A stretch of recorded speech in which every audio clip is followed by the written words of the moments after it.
Hello, BookTube. Well, I shouldn't be saying this on a bright, sunny Sunday, but I have mail for you. Mail arrived. Not only did a bit of mail arrive very late last night, I guess, after I had finished checking, after I'd taken the bean out for the last time, I think my surly houseboy found it well into the evening.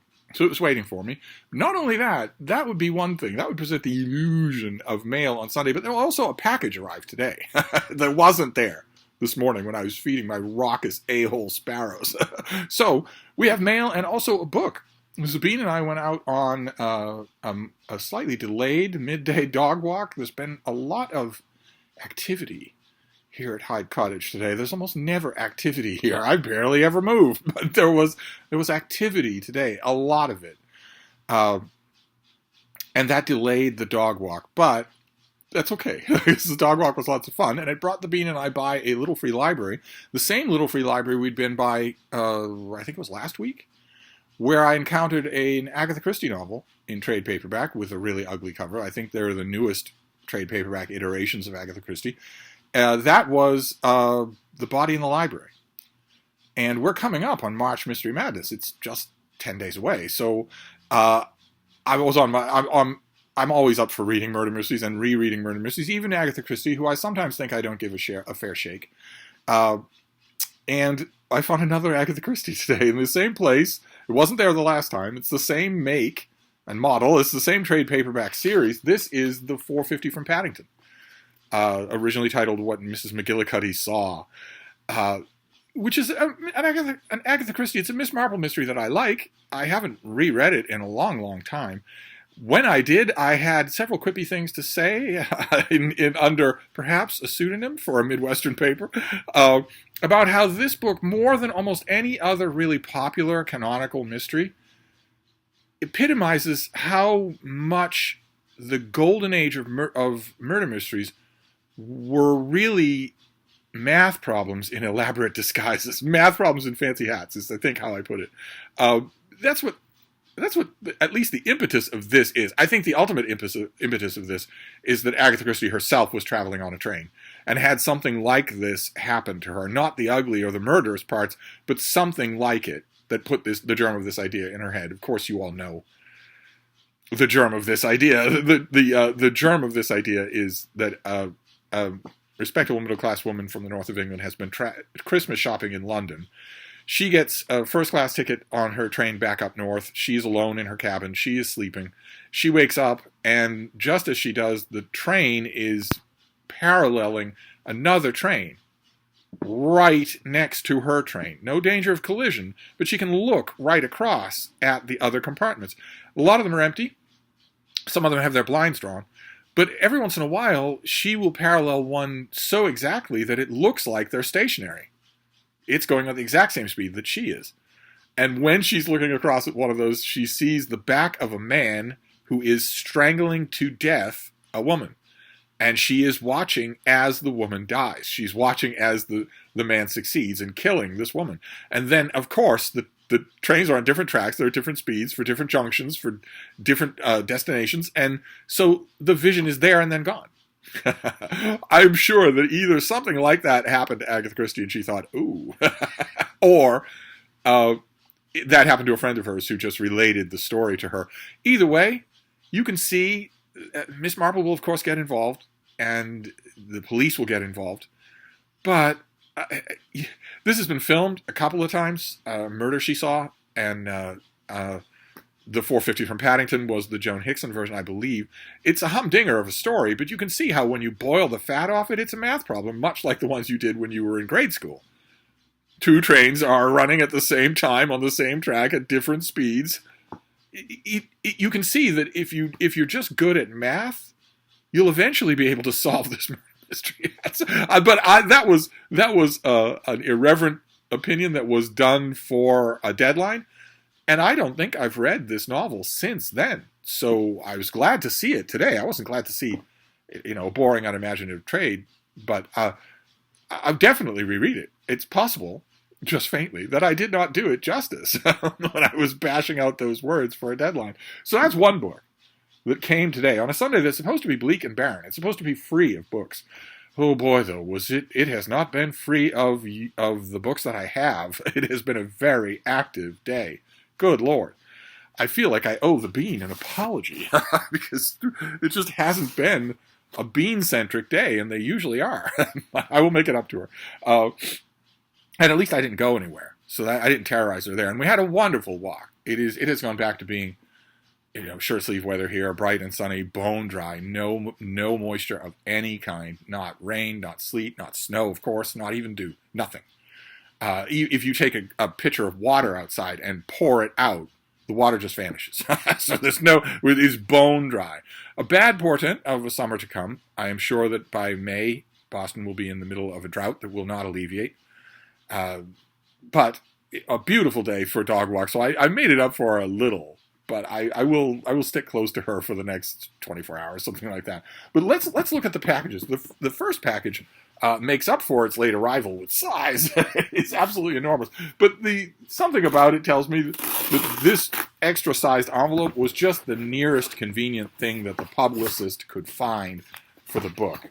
I don't think I'm waiting on anything this big. No, see, I'm not waiting on anything this big. This could easily fit in a manila envelope. Oh, okay, and this is going to present us with another problem because this is another just bound galley sheets. This is not even an ARC. See, this is just somebody just printed the pages and pasted them together. I'm very happy about it because you get these. These are all over the office for publicists, so they're always at handy to send out. And with something like this, I'm not having to worry about, of having a presentable copy to send to a freelancer. I'm going to review this myself. And I also don't have to worry, I might have to worry about the critical apparatus, but it looks like the notes and bibliography are contained in this thing. Good. This is by Rachel Lang, and it is called Chamber Divers, the untold story of the D-Day scientists who changed special operations forever. Look at that cover. Two of them just standing there doing whatever it is they're doing on board, whatever it is that is. The problem with something like this is that I don't have any publicity material. This comes with nothing at all. So I don't have a pub date for this. I imagine it's down the line some. And I don't have anything to tell you about this, really. Oh, God, this is really preliminary. Okay. All right, I don't have anything preliminary. I don't have anything to tell you about this. It's a World War II thing. It's, the true story or the hidden story, that type of thing, that type of history. Those are usually enjoyable, those kinds of specialist keyhole histories that still manage to be more entertaining, more generally written than a monograph. I'll definitely take it. I need to look up everything on this, and then very discreetly in pen, I will put it on the inside down here. I will put when this is and where it is, all that sort of thing, and hope for a finished copy down the line. And then we have a little box, and the box came today. The box was Sunday mail delivery. As much as people sometimes accuse me of imagining this is not a holdover from last night. This came today. So let's see what we have here. I'll get rid of the cardboard. I know, baby. Oh, you're so traumatized. I know. Oh, okay. All right, great. This is a finished copy. Oh no, I don't have a pub sheet on it, so I just got an invoice, so I don't know when this comes out. I imagine that it's due now.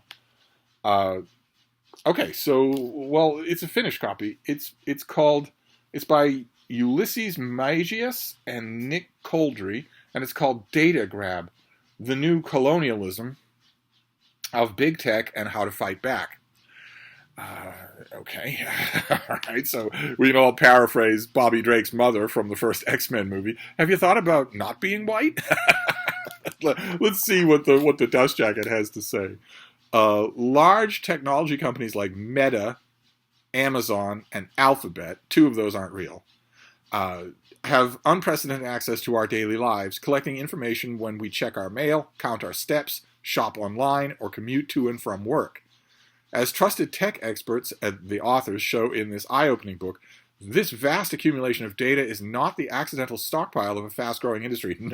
No, it is not. It is the currency of that industry.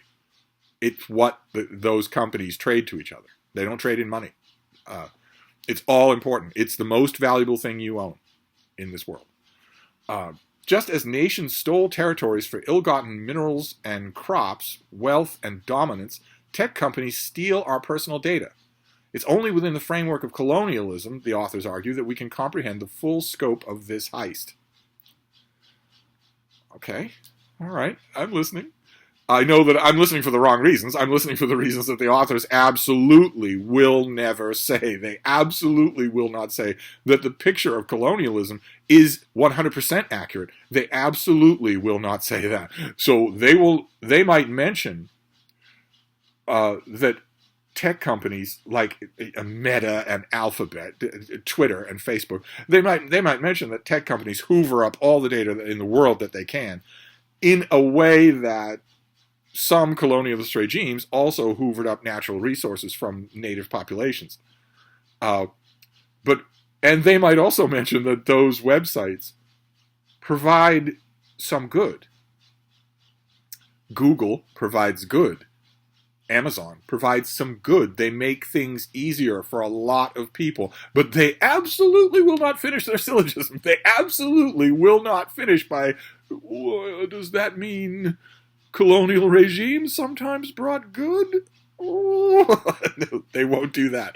No, they absolutely won't do that. They won't point, as people who use the word colonialism in the 21st century never do, they won't point to 150 ornate stone libraries in India, in the subcontinent. They won't point to merit-based civil service exams that could raise you and your entire family out of poverty in one exam. They won't point to roads, they won't point to medicine, they won't point to schools, they won't point to anything like that. So parts of the syllogism, I'm sure, that they will say, and I'll listen for parts of those syllogisms, because that is pretty interesting. Like the land grabs of the past, today's data grab converts data from our lives into raw material for the generation of corporate profit against our own interests. Okay. Like historical colonizers, today's tech corporations have engineered an extractive form of doing business that builds a new social and economic order, leads to job precarity, and degrades the environment. These methods deepen global inequality, consolidating corporate wealth in the global north and engineering the discriminatory algorithms. Okay, all right. Huge, overwhelming percentage of the human population lives in the global north. It makes sense that you would, quote, consolidate business and money in the global north. Almost nobody, comparatively speaking, almost nobody lives in the global south. But I get the point, and I like the point. I like the point. I can't believe I'm saying this, but I almost wish the authors had gone for the brass ring and titled this Data Colonialism. That might catch on. That's an interesting concept. Promising convenience, connection, and scientific progress. Tech companies don't just promise those things. They also deliver those things. I know that the authors can't go out on that branch, because if they do, their own syllogism will force them to ask, well, is it possible that the Raj did some good things? You can't ask that. In the 21st century, you can't even think that. Someone will know. Promising convenience, connection, and scientific progress, tech companies enrich themselves by encouraging us to relinquish details about our personal interactions, our taste in movies and music, even our health and medical records. Do we have any other choice? You certainly do. For a lot of those things, you certainly do. You absolutely should not be surrendering all the data that you surrender all day long. You absolutely should not be doing that. I know I say on this channel all the time, disable all notifications on all of your devices. Your devices should never be pinging you. And when I mention that on this channel, I say the reason you should do that is because it completely destroys your attention. The muscle of your attention. It completely atrophies that muscle.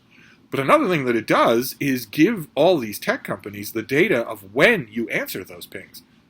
So they know where you are, and when you're there, and how long you're there, and how close your device is by how long it takes you to answer the ping. None of that is random. All of that is data.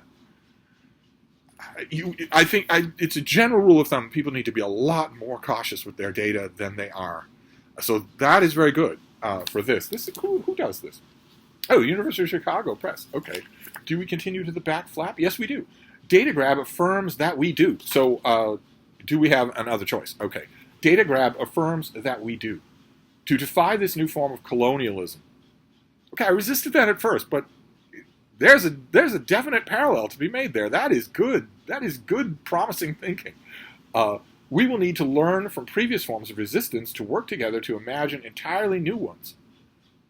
The authors share the stories of voters, workers, activists, and marginalized communities who have successfully opposed unscrupulous tech practices. Okay. An incisive discussion of the digital media that transformed our world, this book is a must-read for anyone concerned about privacy, self-determination, and justice in the internet age. Okay, dare we ask about the authors? Dare we look at them after I've walked them up and down the park like this? Let's see. All right, they're both young. Ulysses Mages is a professor of communication studies at the State University of New York at Oswego. And Nick Coldry is a professor of media, communications, and social theory at the London School of Economics and Political Science, and a faculty associate at Harvard University's Berkman Klein Center for the Internet and Society. And they've collaborated on an earlier book, The Costs of Connection, how data is colonizing human life and appropriating it for capitalism. Okay, so they've hit this note before. I'm not sure that I remember that book. What's the name of it again? The Costs of Connection. Not sure that I remember that. I'll check and see. But this sounds interesting. I'll usually have to check on your pub date, but you might want to put on hold for this or request for it at your library. That's one of the little benefits that I know that a lot of you like nonfiction, and maybe some of you like nonfiction more since you've been watching this channel than you did before. If you're in that position, you will know that it's one of the little head starts that we get on all the fiction heads out there is that there won't be as much competition for this book at your library if your library's thought about ordering it at all. There won't probably be a waiting list. Might be worth your time. Certainly feels like it's worth mine. Okay, so that is the mail for today. 3 books. Chamber Divers.